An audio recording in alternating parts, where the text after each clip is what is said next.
자, 어느 선교사님이 한국에 왔습니다. 한국에 와서 한국의 종교를 쭉 연구를 해보니까 불교에 가보니까 불교는 정말 초상집 같다. 또 한국 국민들이 유교를 많이 믿는다. 그래서 유교 믿는 사람들을 만나봤더니 그 사람들은 제사를 지내는 것 같다. 그런데 교회를 와봤더니 교회는 잔치집 같다. 그래서 불교는 초상집 같고 유교는 제사집 같고 기독교는 잔치집 같다. 이 소문을 들었던 한 선교사가 다시 한국 교회를 방문했습니다. 한국 교회 와서 한국 어느 교회에 가서 집회를 하는데 그 교회에 탁 가보니까 성도들의 얼굴이 너무너무 어두운 거예요. 이건 제사집, 초상집도 아니야. 성도들이 너무 얼굴이 어두운 거예요. 그래서 이 선교사님이 목사님께 물었어요. 한국 교회는 잔치집 같다고 해서 왔는데 아니 성도들의 얼굴이 왜 저렇게 어둡습니까? 그랬더니 그 목사님이 대답을 했어요. 아마도 예수님 십자가에 죽은 그거 묵상하나 봅니다. 그랬어요. 그렇습니까? 한국에는 아직도 예수님이 부활하지 않았단 말입니까? 그 선교사가 그렇게 이야기를 했대요. 자, 우리가 신앙생활을 하면서 십자가, 예수님이 십자가에서 내 죄를 위해서 속죄해 주셨다. 여러분, 이거 믿는 것은 대단한 믿음입니다. 왜? 이거 안 믿는 사람들이 많고 안 믿어지는 사람이 많은데 여러분들이 예수님이 날 위해서 십자가에 죽으셨다는 것이 믿어지면 여러분들은 하나님의 자녀가 되고 천국 백성이 되었고 여러분은 천국에 가게 됩니다. 이 어마어마한 것을 받았는데 그런데 어떠냐 하면 이 사랑이 그냥 다 식어져 있습니다. 자, 보세요. 여러분들이 사랑해서 결혼했어요. 사랑해서 결혼했는데 그 뜨거운 마음으로 사랑을 했는데 그 사랑이 몇 년 가던가요? 시간이 지나가면서 그 사랑이 계속 소멸됩니다. 그래서 중리, 사니, 이혼하니 많이 별소리를 다 해요. 그렇게 사랑해서 만났던 남녀도 이혼하고 헤어지고 온갖 일들을 다 해요. 자, 예수님이 십자가에서 내 죄를 위해서 죽으셨다는 것이 믿어져서 우리가 뜨거운 마음으로 신앙생활을 시작했어요. 그런데 1년, 2년, 3년, 10년 하다가 보면 어느새 그 사랑이 다 소멸돼 있어요. 그래서 큰 교회일수록, 오래된 교회일수록, 오래된 성도일수록 얼굴이 어두워요. 신혼부부들은 참 사랑합니다. 그런데 70대가 넘어가고 80대 되면 부부들이요, 그 신혼 때처럼 그렇게 삽니까? 그렇지 않죠. 그 사랑이 다 소멸돼 버리죠. 신혼 때는 얼마나 좋아서 그렇게 복닥복닥 그렇게 살아요. 그런데 세월이 지나가면서 그 사랑이 식어지듯이 예수님의 사랑이 얼마나 큽니까? 아니, 이 세상에 누가 나를 위해서 십자가에 죽으신단 말입니까? 누가 내 대신해서 내 죄를 해결해 준단 말입니까? 하나님이신 그분이 나를 위해서 십자가에서 피 흘려 죽으셨다. 이것은 대단한 것이고 이것이 믿어질 때 우리의 가슴이 얼마나 뜨거웠습니까? 그런데 5년, 10년, 15년, 20년 믿다 보니까 너무너무 신앙생활이 종교가 되어버린 겁니다. 여러분, 우리가 세상에서 여러 가지 이름을 가지고 세상을 살아가요. 우리는 누군가의 아빠고 누군가의 엄마고 누군가의 딸이고 누군가의 또 아들이에요. 또 여러분들이 회사에 가면 여러 가지 어떤 세상의 직위들이 있어요. 여러분, 이 세상에서 여러분들이 가지고 있는 그 모든 직위, 그 모든 호칭보다가도 가장 영광스러운 것은 하나님의 자녀입니다.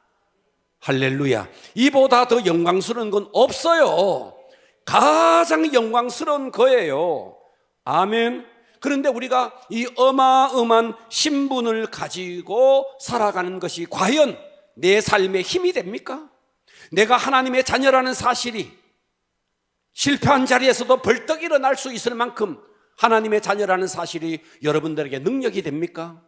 여러분들이 사업이 어렵고 물질이 어렵고 또 여러분들이 건강이 어렵고 힘들고 어려운 상황 속에서 아니 나는 하나님의 자녀야, 이 한 가지 사실로 벌떡 일어날 수 있어야 되는데 내가 하나님의 자녀라는 사실이 도무지 나에게 능력이 되지 않아요.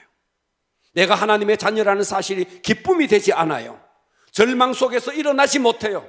사방이 아무리 어둡고 힘들어도 정말 여러분이 십자가의 속죄가 믿어지면 그 한 가지 사실만으로도 모든 절망을 털어버리고 일어날 수 있는 능력의 근원이 속죄의 은혜예요. 그렇습니다. 여러분 아멘이 크게 안 되시죠? 여러분 사방이 아무리 막혀 있어도 내가 하나님의 자녀라는 사실, 이 한 가지 사실로도 벌떡 일어날 수 있는 능력의 근원이 속죄의 은총입니다. 그런데 하나님의 자녀라는 신분이 여러분 지금 여러분 각 개인에게 여러분 스스로 한번 물어보십시오. 내가 하나님의 자녀라는 사실이 내 호주머니 속에 있는 단돈 5만 원 가치보다도 못하게 여겨지는 겁니다. 제가 전에 실제로 이런 일이 있었어요. 우리 교회 학생이 하나에게 용돈을 줘봤어요. 5만 원을. 아직도 기억나요, 그 아이의 얼굴이. 이랬습니다. 이래. 5만 원에 완전히 진짜 하늘을 날 것 같더라고요. 5만 원만 없던 학생 아이가 5만 원 지어주니까 그냥 이렇게 되던데 하나님의 자녀라는 사실이 하품만 나와요. 하나님의 자녀라는 사실이 선포하는데 졸려요. 자, 여러분, 그래서 오늘 정말 제가 고민하면서 하나님께서 주신 말씀을 여러분에게 좀 전하려고 합니다. 십자가에서 우리를 대속해 주신 속죄의 예수님을 저와 여러분은 믿어요. 맞아요. 그런데 이 속죄의 예수님만으로는 이것만으로도 충분하고도 충분해요. 충분하고도 충분해요. 그런데 문제가 있어요. 왜 문제가 있느냐 하면 이 사랑이 계속 소멸되고 있는 거예요. 자, 부부가 사랑했어요. 사랑한다. 그래서 결혼했잖아요. 그리고 한 번도 사랑한다는 말을 듣지 않고 사랑하는 행위를 보여주지 아니하면 저 사람이 날 정말 사랑하는 건가 하는 것에 대해서 의심이 생길 수 있어요. 예수님이 나를 위해서 십자가에 죽은 거 맞아요. 그런데 그 십자가의 속죄의 은총을 내 삶 속에서 날마다 체험하며 신앙생활하는 것이 너무너무 중요한 거예요. 이 체험이 안 되짐으로 말미암아 하나님의 사랑을 자꾸만 의심해요. 자, 물어봅니다. 하나님은 자연적인 하나님이십니까? 초자연적인 하나님입니까? 어떠세요? 하나님은 자연적이십니까? 초자연적이십니까? 하나님은 초자연적입니다. 그죠? 홍해가 갈라지는 것은 이건 자연적인 현상이 아니에요. 초자연적으로 하나님이 홍해를 갈랐어요. 맞아요? 무리를 걷는 것은 자연적이 아니에요. 무리를 가면 빠져야 돼요. 이게 자연적이에요. 그런데 예수님은 무리를 걸어버렸어요. 그렇습니까? 그러니까 하나님은 초자연적인 하나님이에요. 여러분들이 기도 응답을 받고 싶다. 만일 여러분들이 자연적인 하나님을 믿는다면 그 하나님 앞에 기도할 필요 없어요. 왜? 자연 속에서 응답이 오니까. 그러나 하나님은 초자연적이고 전능하신 분이십니다. 그래서 우리가 생각할 수 없는 하나님의 방법으로 우리에게 응답해 주시는 분이십니다. 그런데 우리가 이 하나님의 그 능력과 하나님의 응답을 내 삶 속에서 경험하지 못하니까 어떻게 되지느냐 하니까 하나님의 사랑이 희석화되어 가고, 그러다 보니까 시간이 좀 지나면 신앙인들이 신앙인이 아니라 종교인이 되고 있는 것입니다.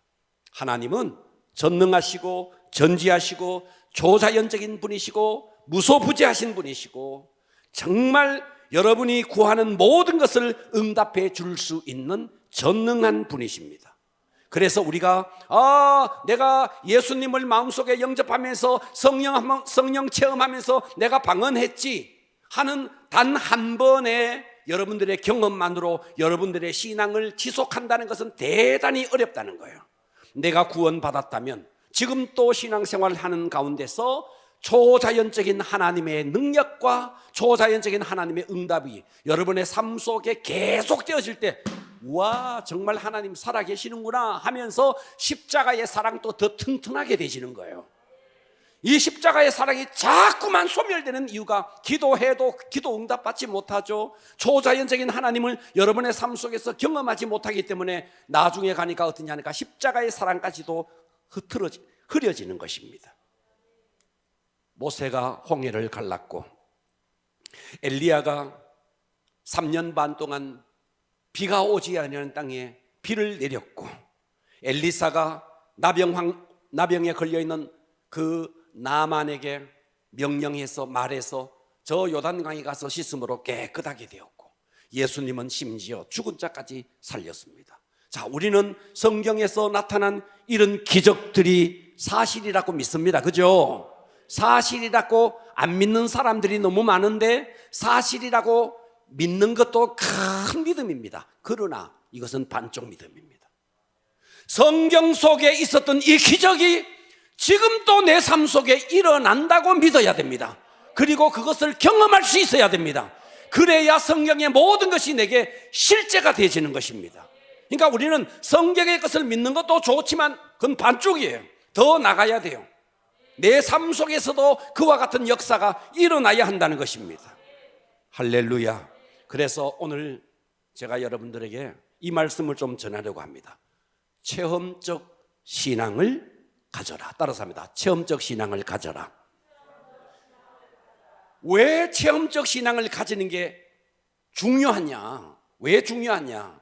아니, 나는 체험 안 해도 속죄의 예수님을 믿는 것이 도무지 나는 흔들리지 않고 내 신앙의 기쁨이 조금도 사라지지 않고 내 신앙은 날마다 뜨겁고 열정적으로 해나갈 수만 있다면 체험적인 하나님을 경험하지 않아도 괜찮아요. 그러나 그렇지 않아요. 부부가 사랑해서 만났지만 세월이 지나가면서 사랑이 소멸되는 것처럼 그 십자가의 속죄의 은혜를 뜨겁게 경험했지만 내 삶 속에서 날마다 나에게 역사하시는 그 하나님의 역사를 경험하지 못하면 시간이 지나면 어떤데? 속죄의 십자가의 은혜까지도 흐려진다는 거예요. 그래서 날마다 하나님을 경험하면서 그래서 내가 뜨거워질 수 있다면, 그래서 만일 체험만 체험 쪽으로만 계속해서 추구하면서 십자가의 속죄의 은총을 잊어버린다면 그건 상당히 문제 있어요. 그러나 이런 체험적인 신앙을 통해서 십자가가 더 견고해지고 주님을 사랑하는 사랑이 더 뜨거워진다면 체험 신앙은 필요한 것이죠. 동의할 수 있겠습니까? 그래서 오늘 설교의 제목은 체험적 신앙을 가져라. 한 번만 따라서 합니다. 체험적 신앙을 가져라. 체험적 신앙을 가지기 위해서 필요한 게 있습니다. 첫 번째 뭐냐 하면 여러분들이 실제 하신 하나님을 믿어야 돼요. 실제 하시는 하나님. 그런데 우리는 하나님을 너무너무 관념적으로 생각해요. 하나님의 역사를 너무너무 추상적으로 생각한다는 거예요. 우리가 하나님을 불러요. 여러분 새벽에 와서 하나님을 부르고 지금 또 하나님을 불러요. 그런데 하나님이 없어요. 하나님 하면 여러분들의 영적 네트워크에 하나님이 딱 잡혀야 돼요. 자, 제가 이걸 잡듯이 하나님이 영적으로 여러분들이 잡혀야 돼요. 그런데 하나님이 없어. 소리쳐 부르지만 하나님은 없어. 그냥 하나님이 어디에 계시는데 관념 속에 있는 거예요. 그냥 하나님이 추상적인 거예요. 그런데 하나님은 실제하신 분입니다. 실제하는 분인데 실제 하시는 하나님을 무엇으로 체험하는데? 무엇으로? 몸으로 체험하는 게 아니에요. 믿음으로 체험하는 거예요. 그래서 하나님은 내 두 눈으로 볼 수 없지만 내 손으로 만질 수는 없지만 믿음으로 그분이 지금 또 구체적으로 실존하시고 내 삶 속에 역사하시는 분이라는 사실을 굳게 믿어야 됩니다. 그래서 이 믿음이 너무 중요합니다. 우리가 성경을 읽어요. 성경에 보면 초자연적인 하나님의 역사가 넘쳐납니다. 그런데 그 초자연적인 하나님의 역사를 보면서 이건 단지 과거의 한 사건이었지, 과거의 사건으로만 치부하지 않습니까? 예수님이 나병 환자를 고쳤어요. 예수님이 고쳤구나. 그러나 나와는 상관없는 거죠. 12해 그 혈루병으로 앓던 여인, 예수님의 옷자락만 만지면 낫겠다는 뭔데? 믿음만 가졌어. 믿음을 가지고 옷자락을 만졌더니 깨끗하게 나와버렸어요. 그런 일이 있었네. 예수님이니까 그럴 수 있겠지. 나와는 아무 상관없는 거예요. 그러니까 여러분들은 하나님을 믿는데 어떻게 믿느냐 하니까 관념적으로만 믿는 거예요. 하나님이란 분이 계시지, 관념적으로만 믿는 거예요. 하나님은 그렇지 않습니다. 하나님은 살아계시고 여러분의 삶에 깊이 개입하여 계시고 여러분의 문제를 너무나 잘 알고 계시고 여러분이 무엇 때문에 고통하는지 세심하게 보고 계시는 분이에요. 그런데 그 능력의 하나님을 내 삶 속에 체험하기 위해서 무엇을 믿어야 되는데 지금 또 그분은 실제하여 계신다라는 사실을 무엇으로 믿는데 믿음으로 여러분들이 그걸 믿어야 된다는 거예요. 할렐루야. 하나님의 존재만 믿는 게 아니에요. 하나님의 능력을 믿어야 되는 거예요. 자, 그러면 하나님은 어떻게 하나님이 살아계신다는 것을 보여주느냐. 자, 요한복음 3장 8절에 보면 이렇게 말했어요. 여러분 바람이 불어요. 저기에 바람이 보여요, 안 보여요? 대답해봐요. 바람이 보여요, 안 보여요? 안 보여요. 그런데 바람이 부는 걸 느껴요. 뭐를 통해서 느껴요? 가보면 옷이 흔들리고, 그죠? 비가 오면서 바람이 막 불면 우산을 쓰고 가다가 보면 막 우산이 막 접혀지고 또 나뭇잎이 떨리고 뭐가 보이잖아요. 뭐가 막 날아가고. 바람은 보이지 않지만 그랬어요. 바람이 임의로 불매 네가 그 소리를 들어도 어디서 와서 어디로 가는지 알지 못하나니 성령으로 난 사람도 다 그러하다.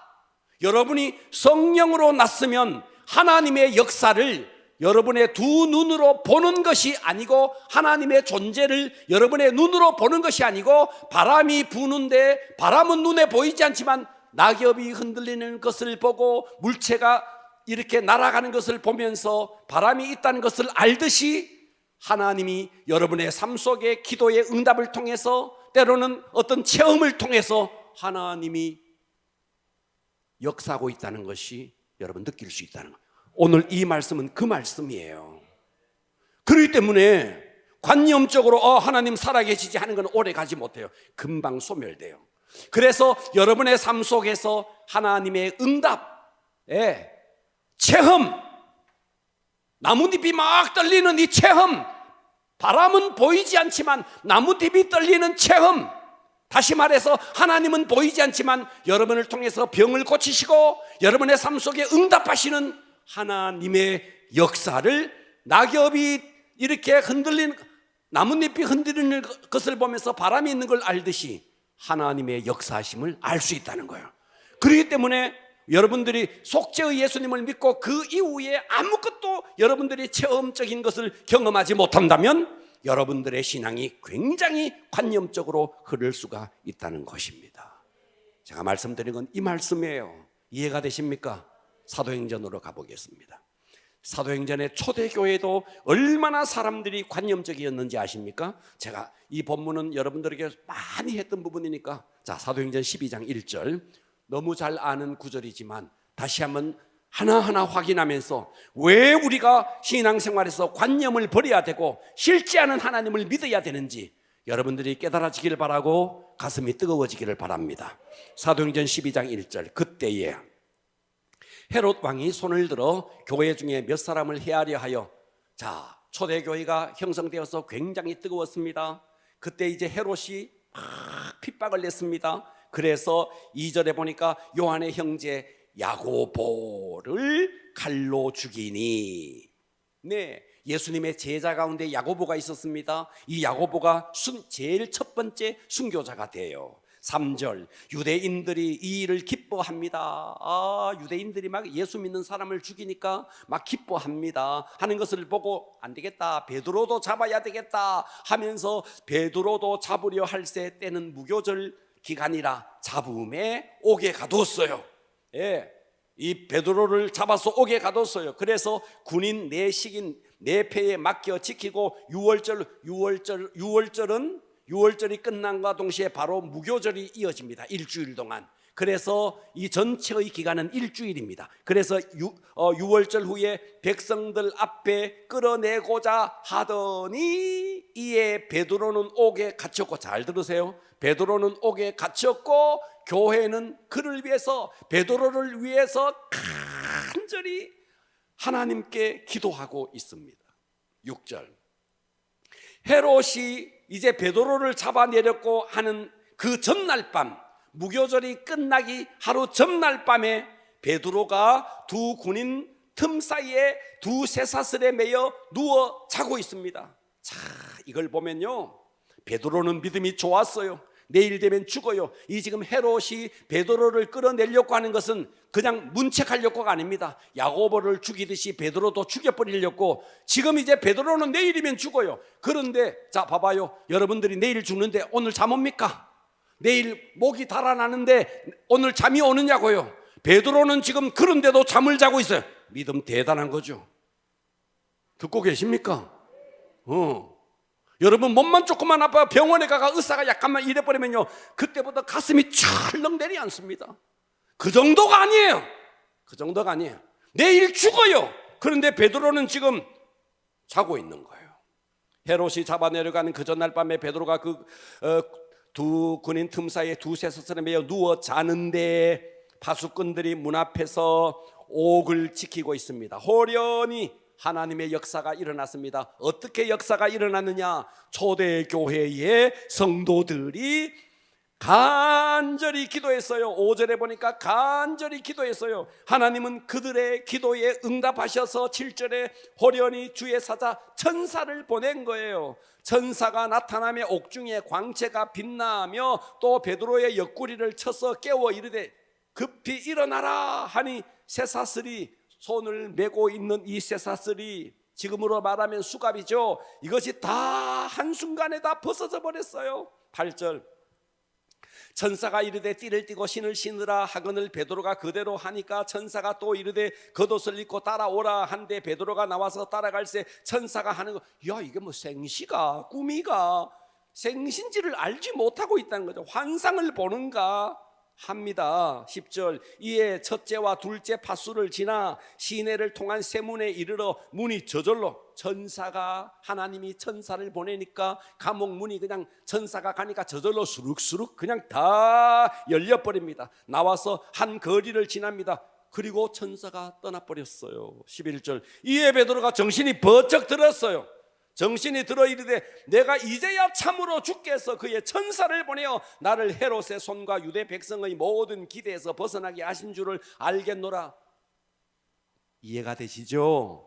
12절 깨닫고 마가라 하는 요한, 바로 마가의 다락방이에요. 마가라 하는 요한, 마가복음을 기록한 그 마가예요. 마가라는 요한의 어머니 마리아의 집에 가니 여러 사람이 거기에 모여 기도하고 있더라. 베드로가 대문을 두드립니다. 대문을 두드리니까 로데라는 여자아이가 영접하여 나왔다가 베드로의 음성인 줄 알고 기뻐하며 문을 미쳐 열지 못하고 문을 열러 왔다가 문도 베드로가 베드로 자기 목소리를 내니까, 그래서 베드로 목소리를 듣고 달려 들어가 말하되 베드로가 대문 앞에 섰다 하니까 15절 그들이 말합니다. 로데를 보고, 로데라는 소녀를 보고 네 미쳤나? 듣고 계십니까? 네가 미쳤다. 왜? 베드로는 감옥에 있어야 되는데 베드로가 여기 왔다 그러니까 너 미쳤나? 하니 여자아이는 힘써 말하되 참말이라 하니 그들이 말하되 야 그러면 그의 천사겠지, 천사라 하더라. 그래서 베드로가 계속 문을 두드리기를 그치지 아니하니 그들이 문을 열어 베드로를 보고 놀랍니다. 기도를 해놓고 간절히 베드로 사도님, 베드로 목사님, 하나님 구해 주십시오. 기도는 실컷 해놓고 그 기도 응답으로 베드로가 실제로 왔는데 그들은 그것을 알려주는 로데라는 소녀에게 미쳤다 그러는 거예요. 그러면야 베드로의 천사겠지. 뭐예요? 기도해놓고도 안 믿고 있다는 거예요. 여러분, 초대교회가 지금 초대교회가 형성되고 바로 그 시점이에요. 그런데도 이들은 이미 신앙이 너무너무 관념적이 돼 있었다는 거예요. 그렇다면 2000년이 지난 지금은 어떨까요?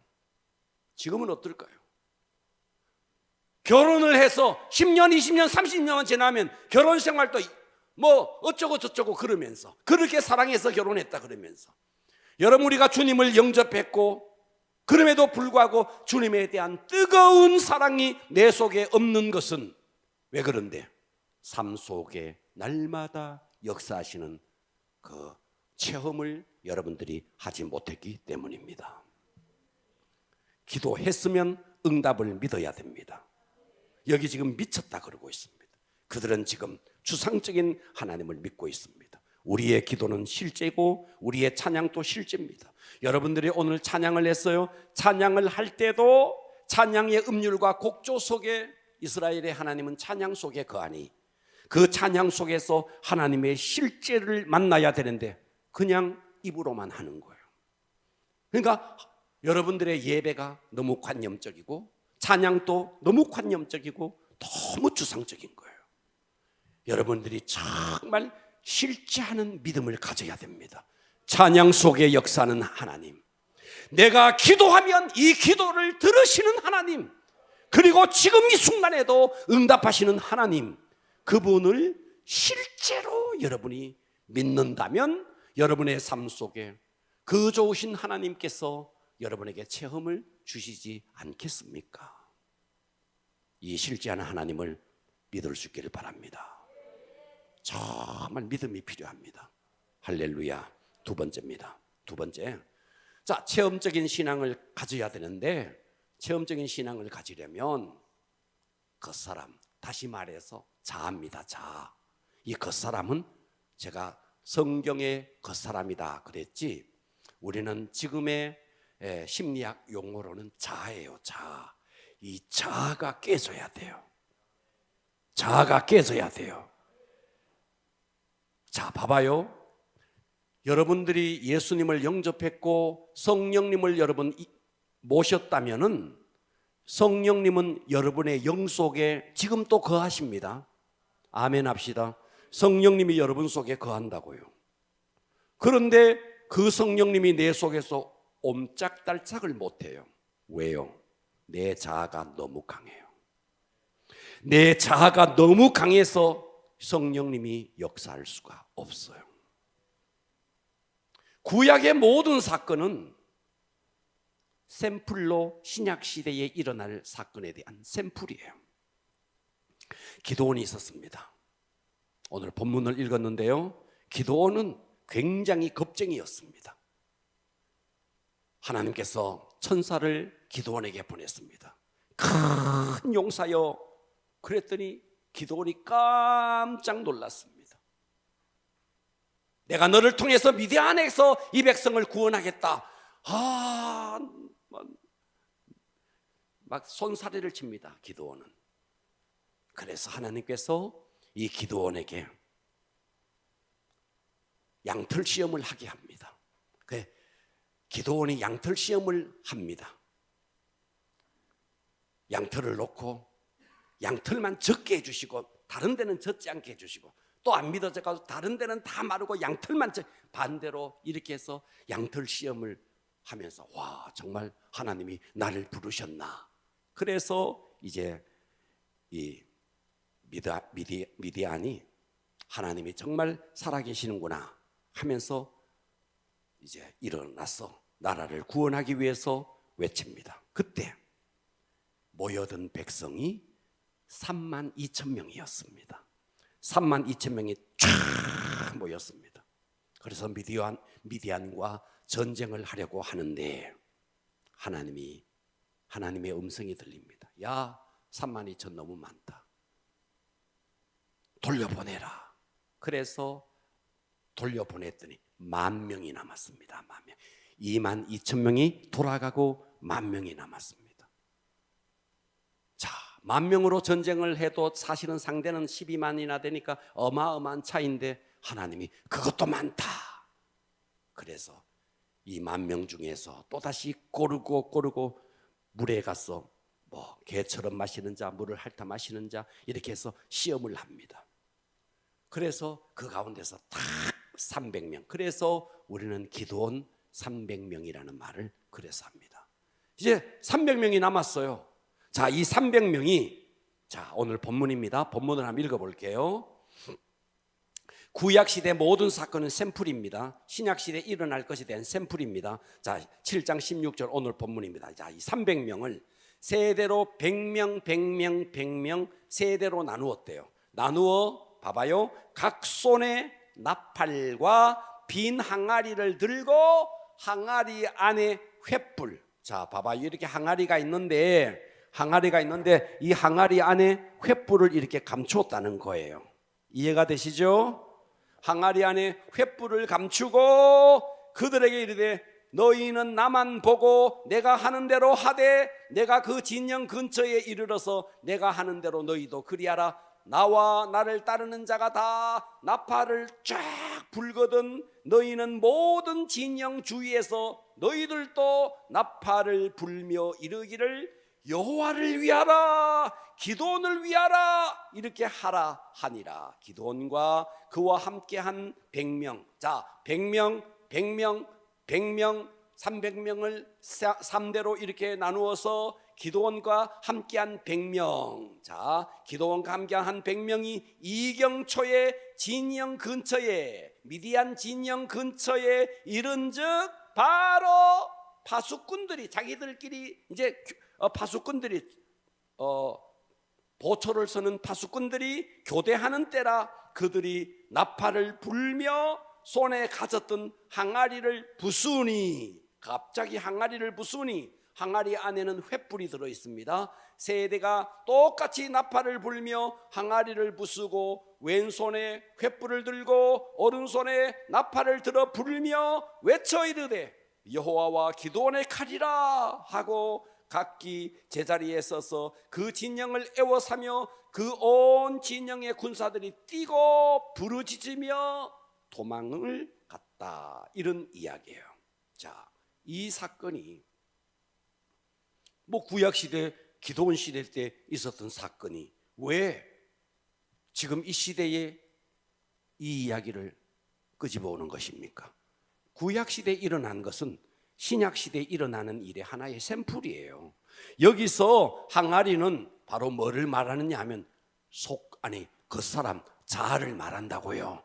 자아가 깨지니까 그 속에 횃불이 나오고 하나님의 역사가 일어나듯이 성도의 자아가 깨져야 하나님이 역사한다는 것을 이 시대에 이걸 보여주고 있는 거예요.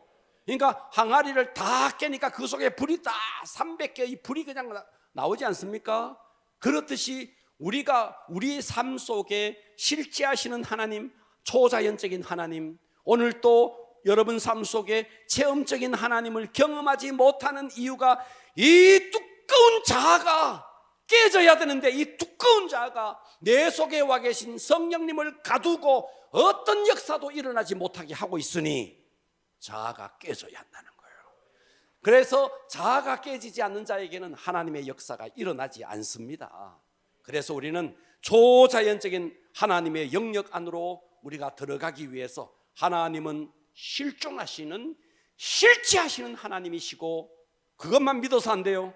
그럼에도 불구하고 여러분의 삶 속에 이 두꺼운 자아 속에 성령님이 갇혀서 옴짝달싹도 하지 못하듯이 이 자아가 깨질 때 여러분에게도 체험적인 역사가 일어날 것입니다. 할렐루야. 세 번째입니다. 세 번째는 셋째, 성령의 기름 부음. 저 앞에 성령이라는 걸 뺐지만 기름 부음이 내 속에서, 성령님은 이미 여러분 속에 와 계세요. 따라합니다. 성령님은, 조금 더 크게, 성령님은 내 속에 와 계신다.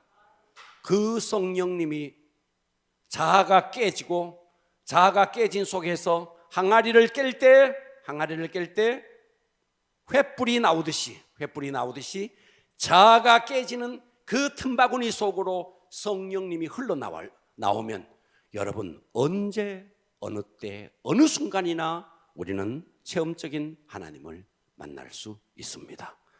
요한일서 2장 20절은 너희는 거룩한 자에게서 기름 부음을 받고 이미 여러분들은 거룩하신 하나님으로부터 성령의 기름 부으심을 여러분들은 다 받은 자입니다.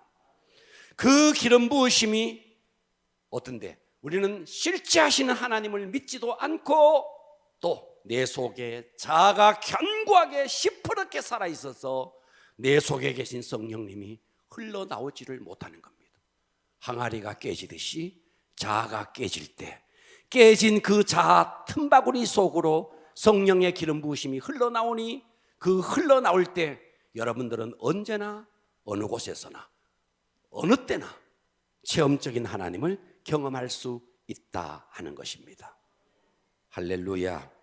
자, 엘리사가 있었습니다. 엘리사가 죽었어요. 그래서 묘실에 묻었습니다. 이스라엘의 묘실은 우리나라 묘실처럼 봉분이 아닙니다. 봉분이 아니에요. 그냥 쉽게 생각하면 창고 같아요. 창고. 돌로 문을 닫아놓고, 그게 무덤이에요. 우리처럼 땅 속에 묻어서 봉분을 하지 않습니다.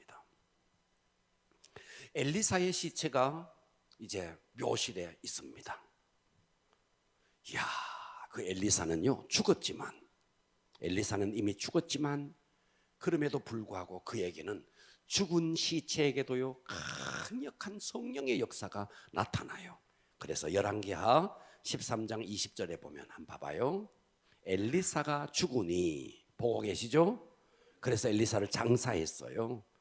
한 해가 바뀌었어요. 해가 바뀌었어요. 모압의 도적대들이 그 땅에 왔어요. 모압의 도적대들이 온지라 마침 그때에 21절에 마침 그 동네에 사람 하나가 죽었어요. 엘리사가 아닌 다른 사람 하나가 죽었어요. 그래서 그 사람을 장사하는 자들이 장사를 하러 그 시체를 메고 가다가 모압의 도적대들을 보고 아이쿠나 하고 도망을 치다가 그 죽은 시체를 엘리사의 묘실에다가 그냥 던져버렸어요. 들이대 던져버렸어요.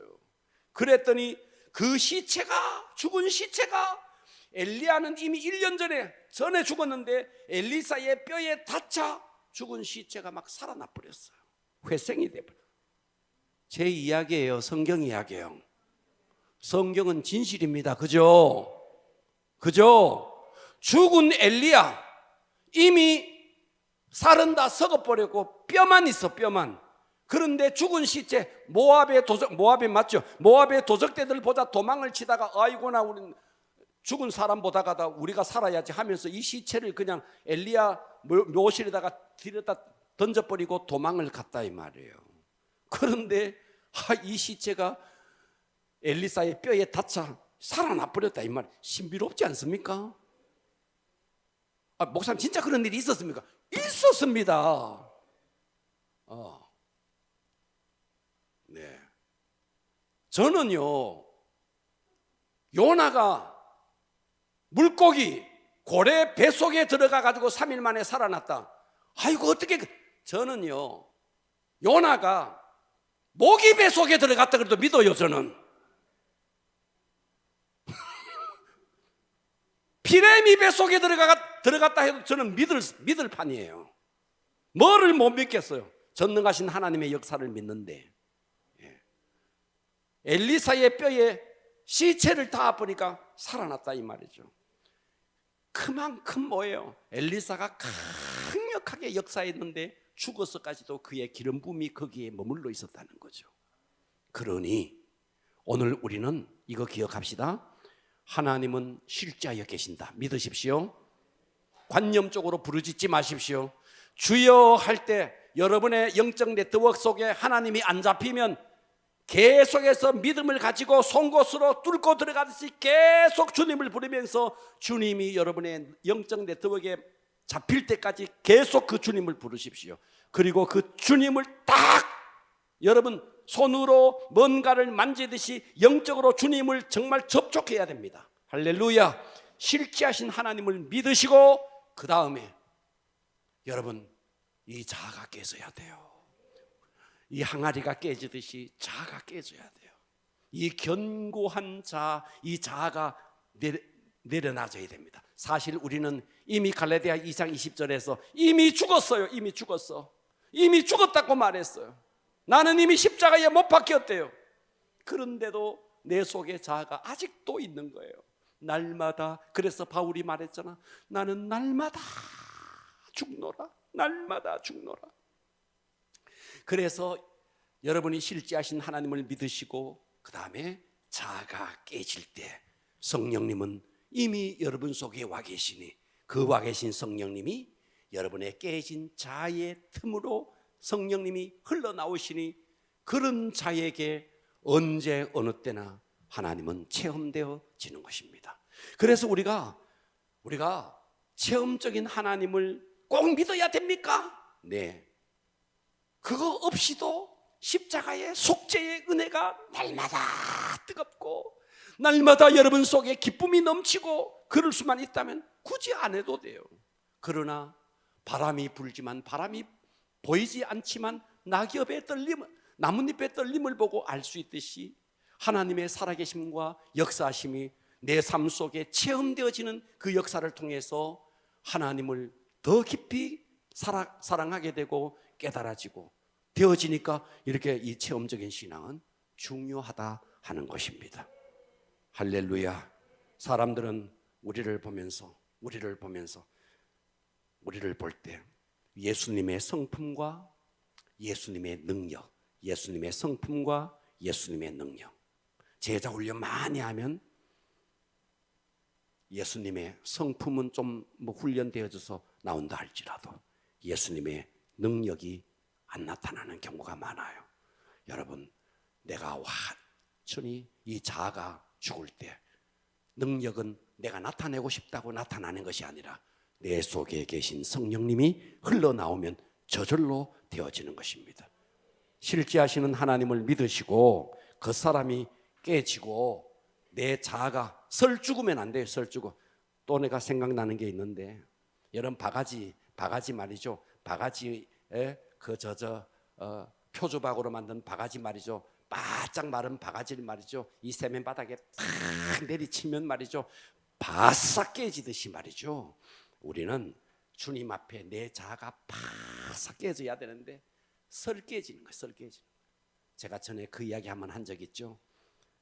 우습지만 다시 들으십시오. 참 나 그 광경 보면서 아직도 참 여러 번 또 이야기도 했지만 또 생각납니다. 휴가를 왔습니다. 제가 군대에서 우리 어머니가 닭을 잡았습니다. 아들 군대에 있다가 휴가 나오니까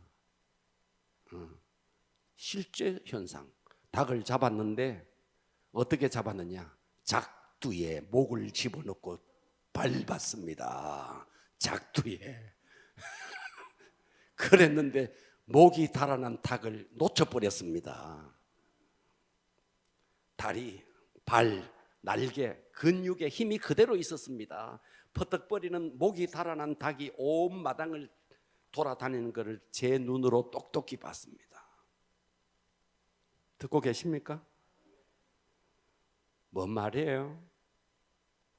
우리가 자아가 죽었다 그러지만 이 속에 육신에 아직도 옛 자아의 근육들이 남아있는 겁니다. 목이 달아났는데 나는 십자가에 죽었다 그러는데 아직도 내 육신의 근육이 남아서 퍼덕퍼덕 설죽어가지고 퍼덕퍼덕 거리고 있는 겁니다. 정말 우리가 오늘 이제 기도할 건데 정말 오늘 기도하면서도 이거를 의식을 하면서 실제하시는 하나님을 여러분 찾으시고 그리고 주여 내 자아가 정말 바싹 깨지게 하여 주시옵소서. 그리고 내 속에 계신 성령님이 나에게서 흘러나게 하여 흘러나 주시옵소서. 여러분들이 이렇게 기도할 때 여러분들의 삶 속에 지금 또 체험적으로 하나님은 역사하실 것입니다. 기도하겠습니다.